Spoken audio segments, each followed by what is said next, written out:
When taking wedding photos, my boyfriend's ex-girlfriend disguised herself as a makeup artist and asked for a reconciliation on the spot. My boyfriend keeps saying that he doesn't love her anymore and only loves me. But when his ex-girlfriend pushed me down and my child was gone, he protected his ex-girlfriend and said she didn't mean it. I know she's snobbish, calculating, and vicious, but I can't blame her for that. It's just because she had a miserable childhood. At that moment, I completely gave up and broke up. After failing to chase his wife to the crematorium, he reunited with his ex-girlfriend, but he regretted it again. 01. Let's take a break for a while. I think the groom is not in good condition. Maybe he is a little tired. When taking the second set of wedding photos, the photographer called for a stop. Just now, the photographer asked Howard Campbell to hug me and kiss my forehead in an intimate manner. Howard, who has never been against intimacy, suddenly became hesitant and extremely unwilling. When he kissed my forehead, the expression on his face was both forced and ugly. He was a little absent-minded throughout the whole game. The photographer had to call a halt and ask the makeup artist to come forward and touch up our makeup. The makeup artist was an introverted girl. She wore a mask throughout the whole process and didn't say much.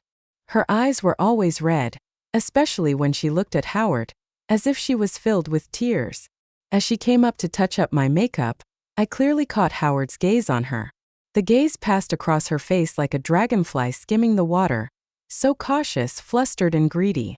Throughout the entire shoot, I saw Howard's eyes like this more than once. He was the most nervous I had ever seen him look. When it was the makeup artist's turn to touch up Howard's makeup, Howard also lowered his head at this moment. Without any warning, their eyes met directly. The girl's hand holding the powder puff hovered in the air, and both of them froze. Howard looked at her with heavy eyes, and there was a strong affection in his eyes, as turbulent as the sea. Suddenly, he reached out and pulled off the girl's mask.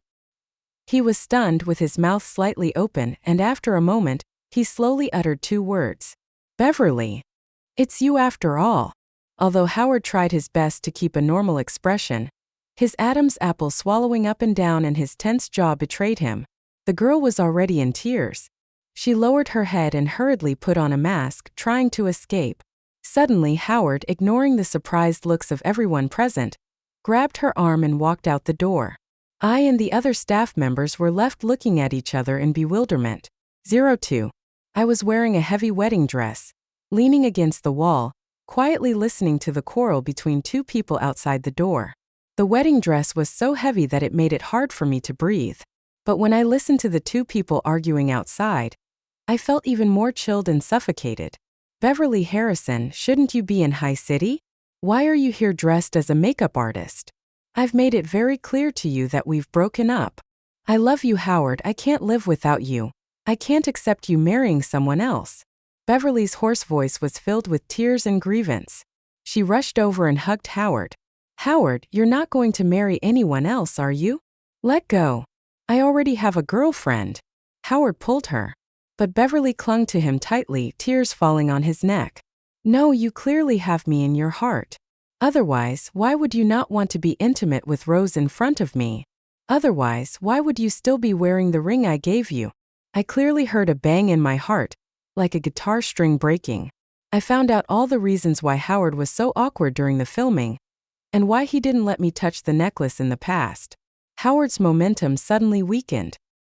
He lowered his hands, his lips trembling and a self-deprecating expression on his face.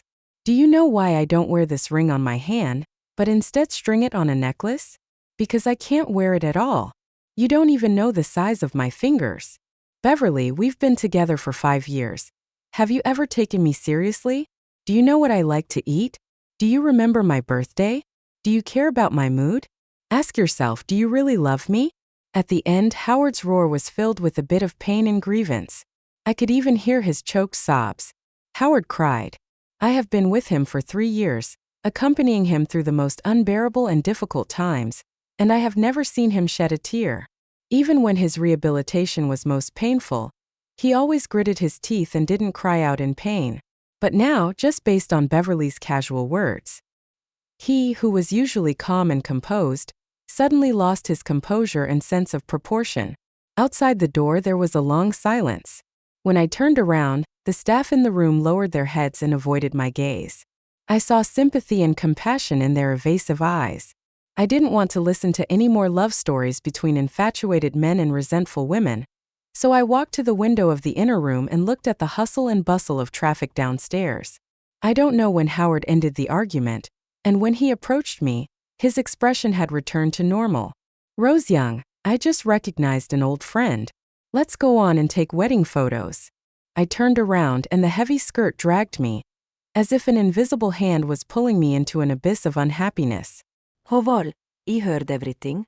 Not only did I hear it, but everyone in the room heard and saw it. "Aren't you ready to confront me?" 03. The sound of raindrops hitting the car window. My mood is as gloomy as the weather. I sat in the passenger seat and didn't say a word. Rose, Beverly is my ex-girlfriend.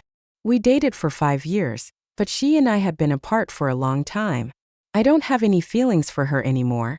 You have to believe me. He held my hand with a sincere look in his eyes.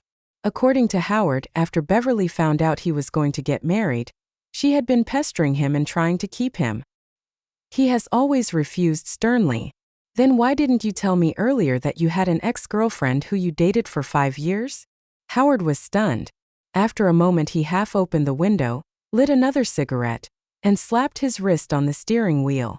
As the sparks flickered, a hint of impatience and annoyance flashed in his eyes. "Is this necessary? I don't want her to affect our lives. And I have no idea how she ended up here. This idiot just knows how to cause trouble for me. But Rose, I have already made it very clear to her, and asked her not to bother me anymore." Howard didn't realize that he, who was always calm and rational in front of me, was now disturbed by Beverly. He never called me stupid either. He always praises me for being sensible and independent and not causing him any worries. But my independence and understanding did not seem to win his pampering and love. On the contrary, a single tear from Beverly was enough to make him confused and soften his heart. Along the way, Howard kept explaining to me what happened today. He said that Beverly used to be so selfish and stupid, and she did things without thinking. He told me not to bother with her and that she was just a crazy person. He said that during the 5 years he was with her, they always quarreled over trivial matters and he was very miserable. One by one, he was talking excitedly and incessantly, totally unaware that my expression was becoming increasingly uglier. "That's enough, Howard. I don't want to hear my boyfriend talk about his ex-girlfriend." Howard then suddenly realized that he had already crossed the line. "Rose, I'm sorry. I say this just to give you a clear understanding of my past. I just don't want you to get the wrong idea." After we got home, Howard hugged me and rested his chin on my forehead. "Okay, Rose. The one I love will always be you. It was you who accompanied me in rehabilitation and helped me stand up again. I will always remember that. So, I promise you that I will never meet her or contact her again." Then he washed the fruit for me and went to the kitchen to cook for me. He was wearing a crayon shinchan apron and busying around in the kitchen. He was always so gentle and considerate. There has never been any argument between us. Whenever there was a sign of a quarrel, he would take the initiative to admit his mistake and avoid the war. Everyone says Howard is a great boyfriend. I always thought he loved me, but today I saw him getting angry, losing control of his emotions, and even crying because of Beverly. I could even clearly feel that there was a natural barrier when he and Beverly were arguing. I can't get in. I can't fool myself. I saw it. At the end of their argument, Beverly hugged him and cried her heart out. "Howard, I have loved you for 5 years and it has never changed. I apologize to you for my previous ignorance, and I can also ignore that, Rose. I just want an answer. Do you still love me?" Howard lowered his head and didn't speak for a long time. Finally, he gently hugged Beverly's back, feeling painful and sad. "I hate you. But I've never forgotten you." 04. When we went to bed at night, Howard hugged me as usual. But he pulled his hand away after a few minutes and turned his back. I opened my eyes slightly, and the phone emitted a faint fluorescent light, reflecting on his face. His mobile phone page is a WeChat dialog box. The green dialogue fills the entire screen. It was already very late at night, and it was obvious who he was still chatting with. After a while, Howard got up, quietly walked to the balcony of the bedroom, and made a phone call. Through the floor-to-ceiling glass window, I saw his increasingly red eyes and the bulging blue veins on his forehead. Finally, he smiled bitterly, covered his face, and shook his head deeply. The lip movements clearly said, "Beverly, what makes you think I'll go see you?" But within 5 minutes, he returned to the bedroom and changed his clothes. Before leaving, he tiptoed to the head of my bed. In the darkness, I could feel his eyes fixed on me. After a moment, he placed a kiss on my forehead and left. My heart felt like it was scratched by a cat, and it suddenly hurt. Howard did not come home that night. When I woke up in the morning, Howard contacted me and said he had gone to the early shift. The room was very quiet, so quiet that I could even hear my own voice. It told me that Howard lied. He clearly still loves Beverly. I can't forgive him. 05. I didn't expect Beverly to come to me so soon. In the cafe downstairs from the company, she sat opposite me with a smile on her face, wearing a 4-leaf clover from the Van family, wearing the latest skirt of a certain brand, and carrying a classic bag from the Donkey brand. It's completely different from the last time she played my makeup artist in the bridal shop. "Rose, huh? Did you sleep well last night?" I didn't say anything. She chuckled, her eyes curved. "Howard must have introduced me to you. I am his ex-girlfriend, of course, but maybe not soon. Last night I made up an excuse and told him I had a stomachache. He was extremely worried and came to my house immediately." I smiled and took a sip of my coffee. "So, I'm not stupid. I can see the tragic love between this couple. They are tired of each other, but can't leave each other." My calmness and indifference did not make Beverly happy, and she became a little angry. "Do you really think Howard loves you? Oh, you won't think so when you see this." She handed over the phone, on which was a secret Weibo account that recorded every detail of their life from the time they met at the age of 18 to their love, and then their separation at the age of 23. The most recent one was updated at 3 a.m. last night. She is back. Even though we broke up and got back together, I still haven't forgotten her, and I feel sorry for her. There is no way I can't love her. At 3 o'clock in the morning, Howard looked at Beverly's sleeping face and wrote these words with what kind of mood. At this moment, these words turned into the sharpest dagger, stabbing into my heart. Beverly saw that I was distracted and continued to taunt me. "He and I are the true love. We are the young and affectionate one. Howard never told you how he became paralyzed, did he?" 06. When I met Howard, he was paralyzed from the waist down and confined to a wheelchair. I also asked him what happened, but he hesitated and said it was an accident. Thinking it was his sad story, I didn't ask any more questions. It's because the last time we went to a food stall to eat before we broke up, we ran into some hooligans. He was beaten and his spine was injured while trying to protect me. He did it for me. So, he is with you only because he is touched that you have always been by his side and helped him stand up. But being touched is love, Rose. You can't be that old now and still can't tell the difference, right? So that's how it is.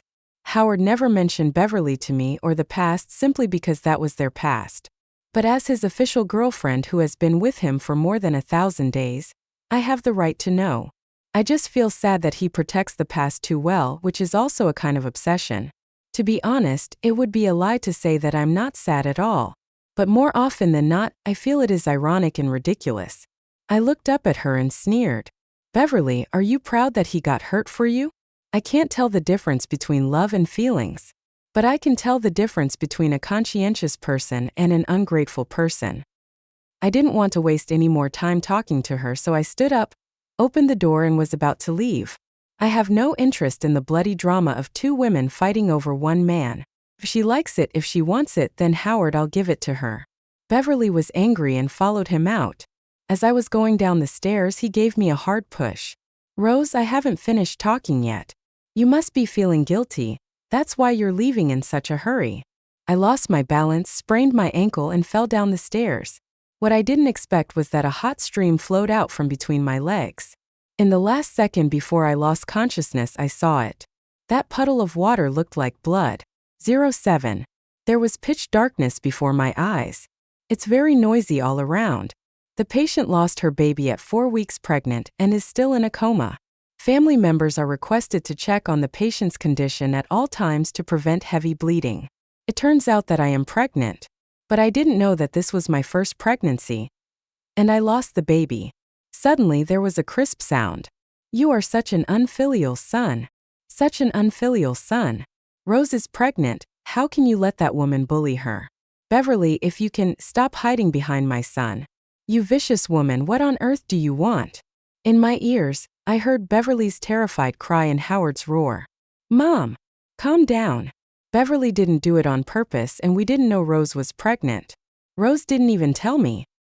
Howard, when you were with her before, she made you feel like a completely different person, causing you to suffer from insomnia and depression every day. She almost made you paralyzed in bed for life. Now she has harmed Rose like this again. After all these years, haven't you seen her true face? She is vain, materialistic, and complicated. She is so heartless that she can leave you when you are paralyzed. Don't you understand yet? She doesn't love you at all. She's just plotting against you and our family's property. Mom, that's enough. I know she is arrogant, strong, and powerful. I know she has many shortcomings. I know she is full of lies. And I also know that her love for me is full of calculation and vanity. But that's because she had a miserable childhood. It's not her fault. Howard screamed at the top of his lungs, and every utterance seemed to be dripping with blood. At the end he choked and stammered. Indeed, by being close to her, I am close to pain. But being away from her, I am also away from happiness. My heart broke in an instant, and it was a feeling of disappointment and disgust that overflowed from the bottom of my heart. Break up, break up. This is the only thought in my mind. The darkness was torn apart. I have to wake up. I'm only 26 years old. I can't ruin my life because of a man. This is not my fault.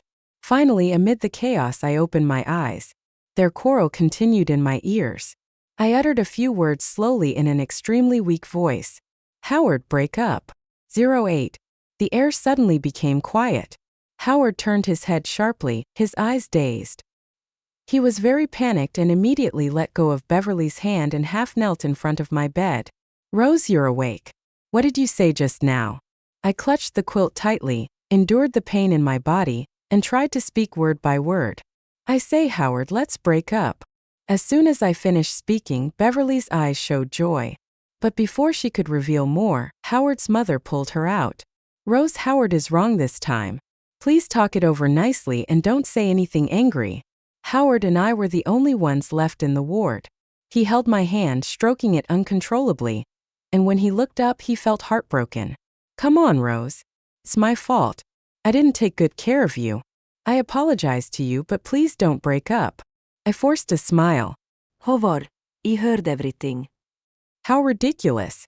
While taking wedding photos, I heard him and his ex-girlfriend talking to each other.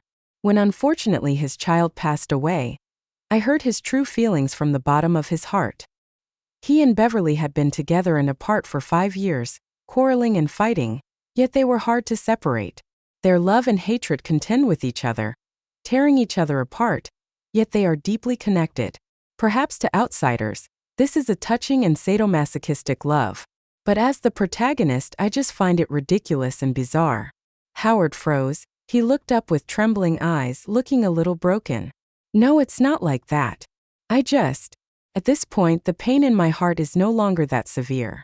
I just find it ridiculous at my own blindness and ridiculous at his cowardice. 3 years ago, when I met Howard, he was wandering alone on the bridge in his wheelchair. I happened to be interning in a psychological counseling room at the time, and I could tell at a glance that he was thinking about committing suicide.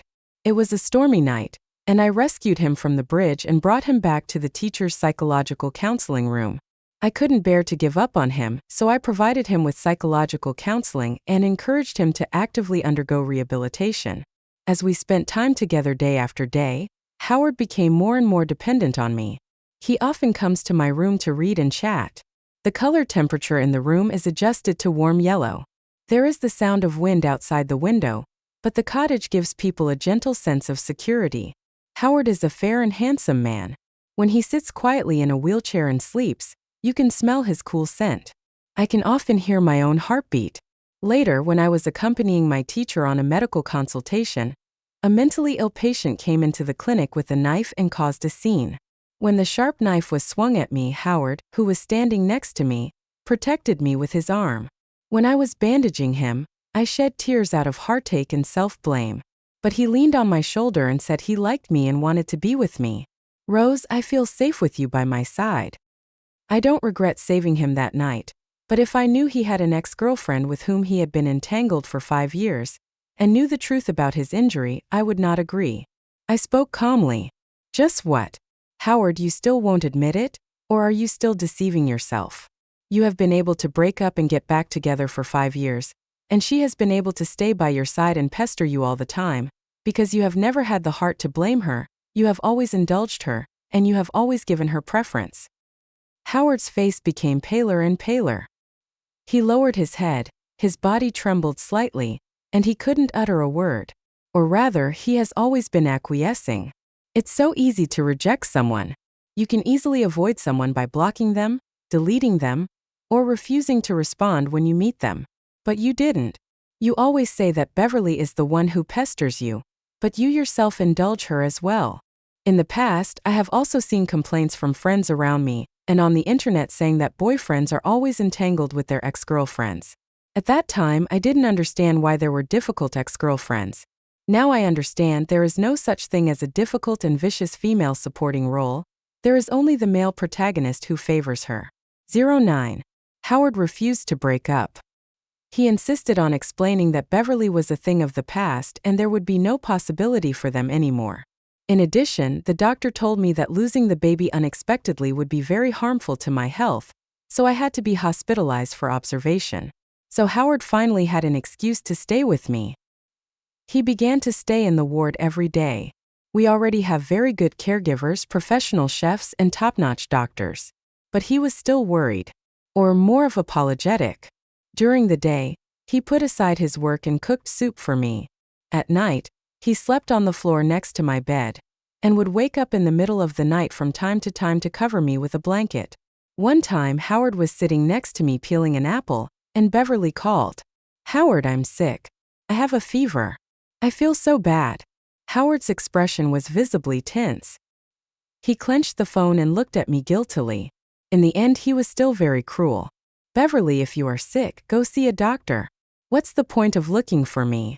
Don't delay your treatment or you'll cry. Also, I'm getting married soon. Please stop calling me and disturbing my life and that of my girlfriend." Then block and delete it in one go. When he handed me the clean cell phone, I just took another sip of the pork rib soup without even looking at it. I ate all the food Howard served me with both hands.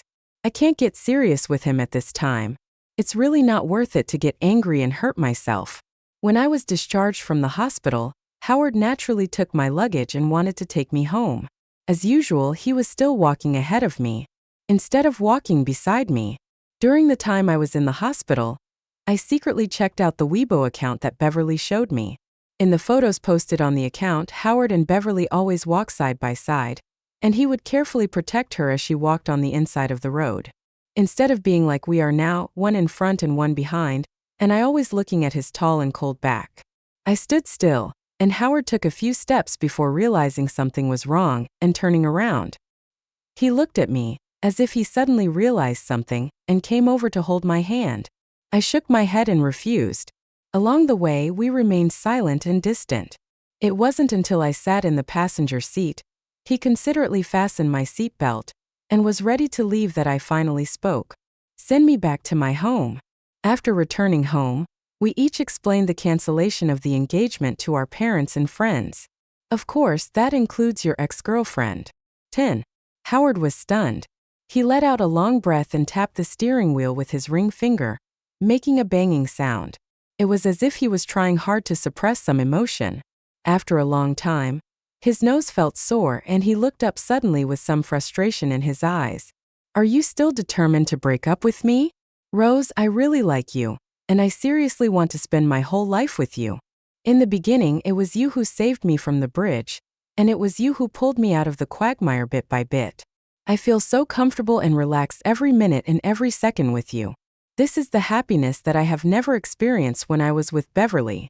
I am sure that this is the warm and peaceful life I have always wanted." Howard's eyes sparkled with sincerity. He is right. Before Beverly came along, our days were indeed peaceful and beautiful. We have similar values and rarely argue over anything. Even though we may make each other angry sometimes, as adults we are rational and calm, and will always reflect on ourselves quickly, apologize to each other and make peace. But Howard didn't realize how much fun he and I had together. Because I am a mature partner and a good person in my own right. I am mature and rational. I know when to stop at the right time and give each other some sympathy. She won't be like Beverly, who will keep on indulging herself until she achieves her goal. It's normal for Howard to like me. But he loved Beverly even if she was the wrong person. Howard, you loved me sincerely, I know. But when the child was gone, you blamed yourself for not taking good care of me, blamed Howard's mother for not telling you the signs of pregnancy, and even blamed me for not telling you in advance. The only person you don't blame is Beverly. Obviously everyone can see that she is jealous, hypocritical, and calculating. But in your eyes it's her family's fault, it's everyone else's fault. It's the whole world's fault. It's not Beverly's fault. Doesn't this explain the problem?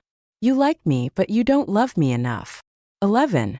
Howard's fingertips were trembling, but he didn't say a word. Until the car drove to the downstairs of the community. He stopped the car and suddenly locked the door. Rose, I still don't understand. I have made it very clear that I choose you. Why do we have to make such a fuss over the past? I understand what you said and I know I was wrong. Why can't you give me another chance? I looked at him and smiled sarcastically. I don't want to give him a chance because he keeps saying he chooses me, but deep down he still truly loves Beverly. Even if he covers his mouth, he can't hide his love for someone, and love will run out of his eyes.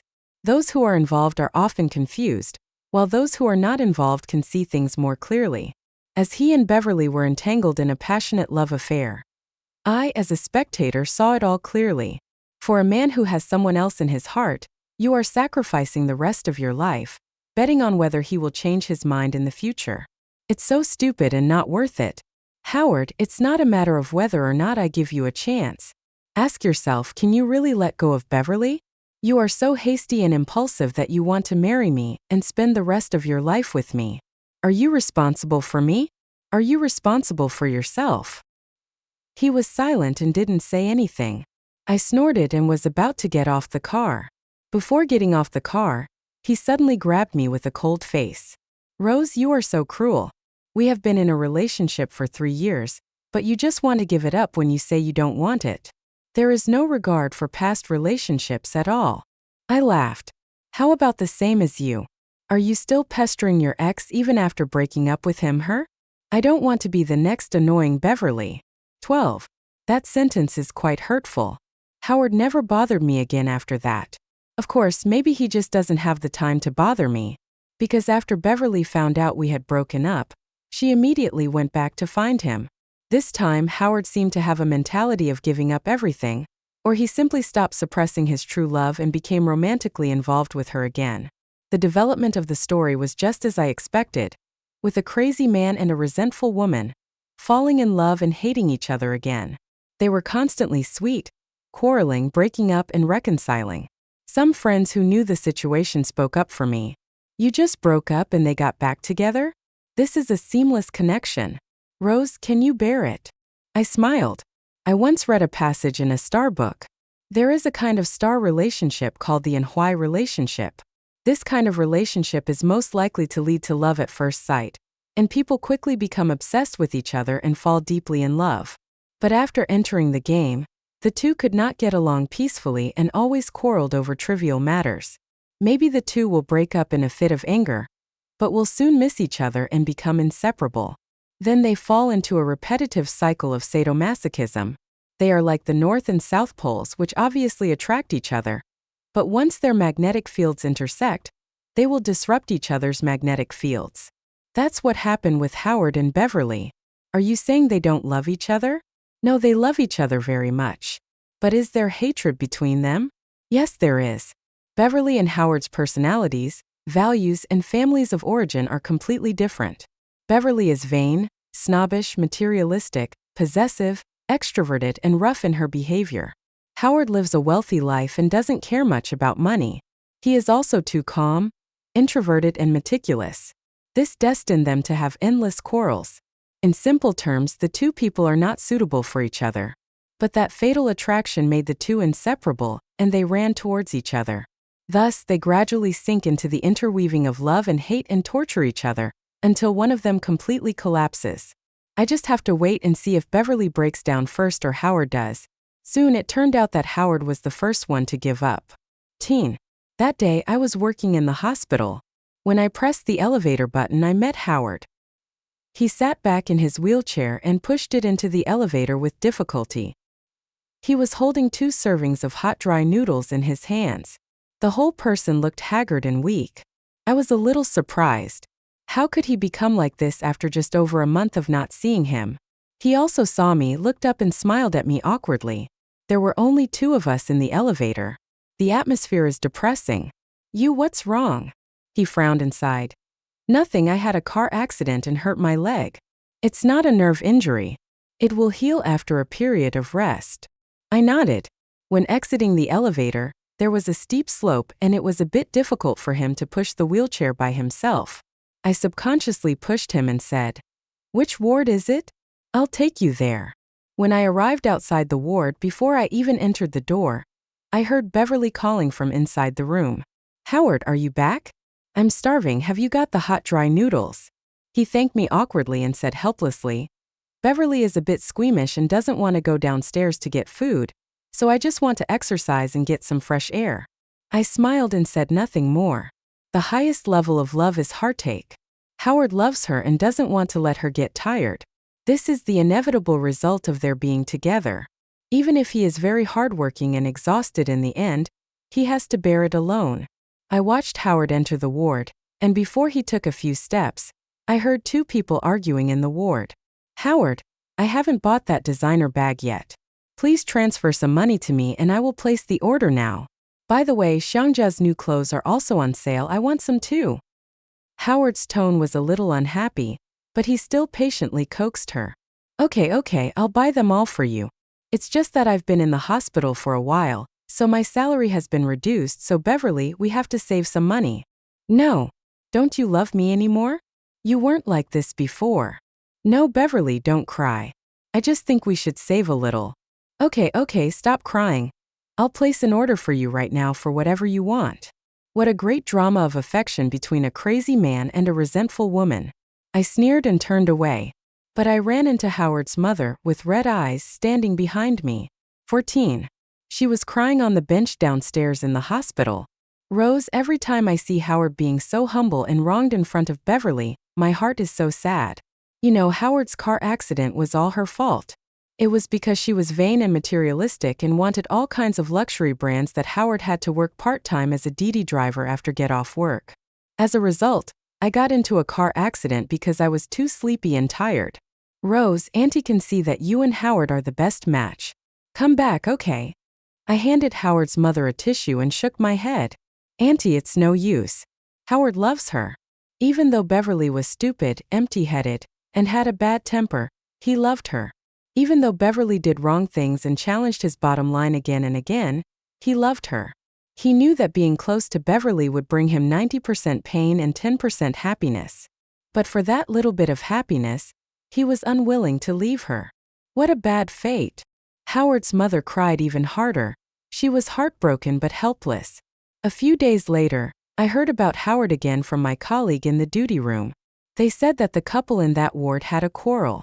Because when Howard was in the hospital, Beverly asked him to find a higher-paying job so that they could buy a big house, get married, and have a grand banquet in the future. But Howard felt sad and heartbroken. He got into a car accident and ended up like this because of her. While in the hospital, he didn't even get to drink a sip of hot soup, nor did he hear a single word of care. Even so, Beverly was still not satisfied and wanted more. At this point, Howard couldn't take it anymore and started arguing with her in the hospital. Beverly didn't tolerate him either, and they even got into a fight during the argument. Because Howard pointed at her and yelled at her emotionally, "There's nothing about you that can compare to Rose." So she smashed Howard's 4 bottle, pulled out his needle, and threw everything in the ward all over the floor. My colleagues asked me if I felt a sense of revenge after seeing them suffer such an end. I shook my head. Maybe a little bit here and there. But from the beginning to the end, it was not me who took revenge on him. His current predicament was caused by himself. It's not that he has never had a normal relationship. We were very happy when he was with me. He was the one who messed it all up. He wrote it himself. I can't forget her, I feel sorry for her, and I can't help but love her. It was he who took the initiative to get entangled with Beverly. 15. A month later, Beverly approached me again. Just like the last time we met, she was still dressed exquisitely and dazzlingly. It's just that there is an indelible layer of sadness and fatigue in his eyes, and he no longer has the original carefreeness and publicity. Rose, you win. She smiled bitterly. In the end, Howard still missed you. Even if he and I got back together, even if I stole some time together, we would never be able to be together. He had a fever that night and I handed him some water, but in his daze he called out your name, Rose. Tell me, isn't it ridiculous? You replaced me and became the ex that he can never forget. I took a sip of coffee. Oh, I don't want such a position, nor do I want to compete with you for this despised ex-girlfriend. Her eyes were red and she stood up. Why? Don't you feel sorry for him? Don't you want to be with him? Don't you feel jealous when you see him hugging another woman? You are so cold-blooded, just like Howard said, cold-blooded and heartless. How come your parents? Before she could finish, I stood up suddenly and slapped her in the face. Beverly covered her face with her hands, her eyes full of disbelief. I am cold-blooded and emotionless? If I were cold-blooded, I wouldn't have saved him on the bridge, wouldn't have accompanied him through his rehabilitation, and wouldn't have pulled him out of the quagmire. Beverly, being an ex-girlfriend like you is truly shameful. Do you think everyone is like you, calculating, hypocritical, vicious, and always thinking about destroying other people's feelings? I advise you to keep your mouth clean. As for this slap, you owe me that. Same place, same scene. It was in this coffee shop that I lost my child. How can I not hate? By the way, I still wish you two good luck. Since you have chosen to reconcile, let's stay together well. Don't let any of you go to the dating market and disgust others. 16. Half a year later, I met Howard again, still in the psychological clinic. Last month, he and Beverly called it quits, ending their 5-year, 9-month relationship. He looked terrible with dull, unfocused eyes like a lost soul not knowing where to go. Until he saw me and the pale yellow light in my consulting room, he suddenly burst into tears like a child. Rose. I'm sorry, Rose, if I could go back in time, back to the day we took our wedding photos. I will definitely not take off Beverly's mask, drag her out, or rekindle our old relationship. I lowered my head and recorded the medical records. The tip of my pen made a rustling sound as it rubbed against the paper, and I didn't stop. Rose, can we? He suddenly became nervous and began to grope in his jacket pocket. The rustling sound of writing suddenly stopped, and I looked up suddenly. Howard, there are no ifs in life. By the way, according to the test you just took, you are diagnosed with severe depression and need treatment. If no timely intervention is given, there will be suicidal tendencies. After hearing this, Howard was stunned for a moment, but soon he became hopeful as if he had grabbed a life-saving straw. Then should I treat you here? I handed him the completed medical record and smiled. No. Next month I will go abroad for further studies. This is my last day of seeing patients, and a new doctor will take my place tomorrow. Howard's eyes that had just lit up dimmed in an instant. He took the medical record in his hand and clenched it into a fist with trembling palms. How long will it take? Which country to go to? I looked up at him, somewhat amused. At this time, a handsome and elegant man holding a bouquet of flowers stood at the door of the clinic and waved to me. The corners of my mouth slightly raised and I smiled at him. I went with my boyfriend. Don't worry, I am thousands of miles away from you, and I will never let you have the chance to make the same mistake again. After finishing the last bit of work, I left with my boyfriend holding the flowers. When I walked to the door of the first floor of the hospital, there was a ding-dong sound, and a diamond ring fell from the window of the clinic on the second floor and landed at my feet. By coincidence, I stepped on it and never looked back.